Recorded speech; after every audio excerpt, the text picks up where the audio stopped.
Arun here. So this Simply Python playlist tries to introduce you to various features of Python and how you can write your own code in Python. So the reference I will be using for this is the current NCERT textbooks for computer science and informatic practices for classes 11 and 12.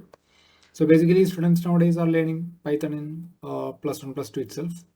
Our time we used to learn CPP in plus 1 plus 2 computer science and all.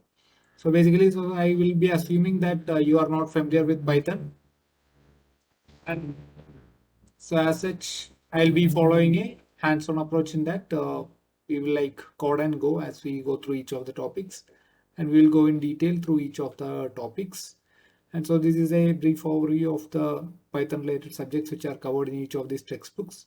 And we will be handling more or less all of these, plus few additional things that will be required to get you going. So see you in the next video. Thank you all. I'm here signing.